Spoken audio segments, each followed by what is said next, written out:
In this video, I'll be giving you the ultimate guide to completing the Caltheris boss fight in solo and co-op on the brand new Black Ops 7 Zombies map, Astra Malorum. Before we get into it, drop a like, subscribe if you're new, and turn on post notifications because we have a ballistic knife breakdown coming next. With that out of the way, let's get into the boss breakdown. Caltheris is a 4-stage boss fight with vastly different attacks in each stage. While the attacks are deadly if you're not being careful, the boss fight is certainly not as hard as pre-nerfed Aetherion from Ashes of the Damned. However, there are a few things I'd recommend bringing into the boss fight to make your life as easy as possible when attempting this either in solo or co-op. Weapon I used to shred through Caltheris was the new Maddox assault rifle that can be unlocked on page 6 of the battle pass for free. The Maddox is a hard-hitting AR that you can build to have movement speeds like an SMG, which is what's going to keep you alive in this boss fight. Up on screen now is the build I used with the build code, so if you like mine, you can go ahead and copy it. Now, if you don't have the Maddox unlocked yet, I would substitute it with the DS20 Mirage, and again, my build for that is up on screen as well. When you're actually in-game preparing for the boss fight, I'd recommend taking in stim shots as your tactical, any explosives you can for your lethal, making sure that you've got a self-revive, a hand cannon score streak, and honestly, I would recommend racking up at least 50,000 essence before attempting to start this fight. Caltheris is very tanky, so you're going to get your armor chewed through, as well as having to buy ammo multiple times because you don't receive either max ammos or max armors at any stage of this boss fight. The gobblegums I'd recommend for solo are shields up, power keg, and raindrops if you've got them. For co-op, I'd suggest aftertaste, near-death experience, and raindrops. However, shields up and idolize would be a fine substitute if you don't have any of those ultras. Once you're in the main boss fight, the first stage is against Caltheris, which is the floating head that Astra Malorum takes place on. In its first stage, Caltheris will shoot you with a laser beam attack from the observatory on the top of her head. During this attack, you really just have to run away. These aren't really much of a threat except if you stand still or get too distracted with the zombies, so just pay attention. The second attack is a meteor shower, which again isn't too difficult to dodge if you're paying attention to what's going on around you. The only way to damage Caltheris in phase 1 is by charging up the ancient Tesla coils at either sides of the arena and shooting them up into the sky. These are charged by killing zombies anywhere in the arena, and during this time, I would highly recommend using the Wonder Weapon if you've got it upgraded. The reason why I'd run the Wonder Weapon in this stage of the boss fight is because even though it may take a couple shots to kill zombies, I would still use this because you're going to want to save as much ammo and essence for the later stages, and the Wonder Weapon is infinite ammo. Once the first coil is charged up, you can interact with the brain at the top of the temple to fire off the laser. Definitely try your best to not use any of your ether shrouds during this phase, just because you want to save them for later on, especially if you're playing solo. Once you fire off the laser, a third of its health will be taken out, and you can repeat this entire process again with the second coil. Once charged, fire it off, and it'll take down another 33% of its health. The last phase in phase 1 requires you to charge up both coils. During the toxic gas stage, toxic zombies from Shattered Veil will spawn, and the bottom part of the arena, except for the elevated middle, will have toxic gas fumes. It won't insta-kill you or anything, but it will chip away at you pretty quickly, so during that part, so really try your best to stay up at the top of the temple and only jump down to the bit. It doesn't last more than 30 seconds, and once that's done, again, fire the lasers off, and the asteroid of Caltheris will be destroyed, causing a meteor shower in the arena.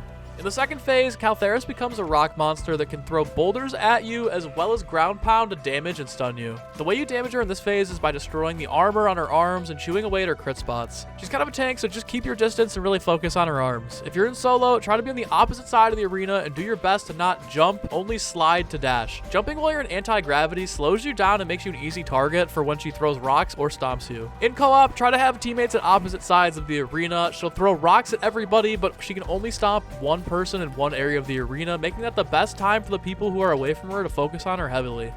This phase really isn't too bad, just keep your distance, and after you penetrate the critical spot, you can do damage very quickly and get into phase 3. On to the third phase, Caltheris the Ascendent, basically an even bigger rock monster, has largely the same attacks, except she's a little bit faster and has a toxic gas stage. In phase 3, her weak spot is going to be the top left shoulder, and once it's broken, just like phases 1 and 2, she'll go down very quickly as soon as you penetrate to her critical zone. Moving into our final phase, Caltheris becomes Caltheris the Needle, the even biggest rock monster, and gains deadly attacks. I would definitely recommend popping shields up and having the revive gums ready for this stage. Caltheris can now throw toxic rocks at you, which will leave electrical orbs that damage you when you run through them. These are easily the hardest part of the boss fight to deal with because she can throw a few back-to-back and completely cut off areas of the arena. You have to do your best during this phase not to get stuck in the bottom corner of the arena, otherwise it's basically a GG because she can move super quickly and get you stuck in these corners. If this does happen, you'll probably want to use an ether shroud or pull out your melee to try and get away quickly from her, because when you have your dedicated melee out, you can kind of like burst away from her. If you're in solo, you really have to manipulate the jump from the top of the temple to the bottom of the arena. When you jump from the top of the arena, try and 360 her and shoot her while you're floating down to the bottom of the arena, and make sure you're aiming for her right wrist because this is where the critical spot will develop when you break through the armor in stage 4. If you're in co-op, much like stages 2 and 3, try and stagger your players throughout the arena so that you don't all run into each other and get stuck somewhere while she attacks you. I'd also recommend using your hand cannon during this phase to try to break through to her wrist. It's not going to blow her away like it did the Guardian from Citadel Day More, but it definitely helps as it hits harder than any of the weapons I used. Much like phases 1 through 3, once you do get to that critical zone, it's relatively smooth sailing from here. I'd say a third of stage 3 is literally just doing damage to her crit spots, while the majority of it is you just running around trying to break through to her armor, just like much of the entirety of the fight. Once you finally finish her off though, you've completed the main Easter egg and you can get ready to go hunt relics over in Cursed.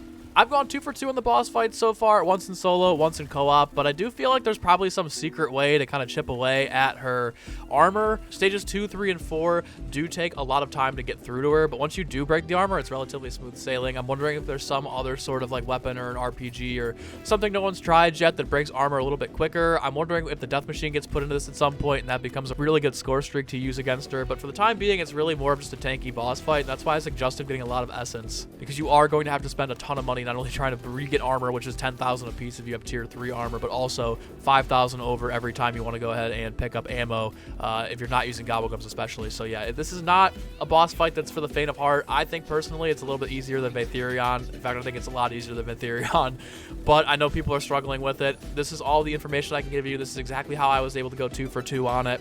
I will say in the 4th and final stage, you can pick up the head and it gives you some sort of like a power-up. I genuinely don't know what this does. I don't think this is going to do like an increase in damage. I think this is more of like a health boost where you just take less damage from her overall. That's at least what it seems like to me. If you guys know what this head does, go ahead and leave it down in the comments below. I'll pin you so that whoever's coming in here trying to figure out what that does or what boost it gives you will have an answer. But yeah, there is a head in the stage 4 that gives you a 60-second power-up. Again, I just genuinely think this is more for reduced damage from the boss, which you might want to use if you're in a sticky situation or if you run low on ammo or armor and have to try to buy things back. So yeah, if you know what that is, definitely comment down below. Also, let me know in the comments below if you've used a weapon you really like during this boss fight. I want to do some testing because I think that there's probably some secret meta, as I mentioned a minute ago, for this, where, you know, with Tessie and Vatherion, that was how you played the map. There were really no bullet weapons that were good. But here, obviously, I want to see if there's some crazy cracked method to cracking armor that you guys have found. So again, let me know in the comments below if you have a favorite weapon you've used that's cracked the armor very quickly.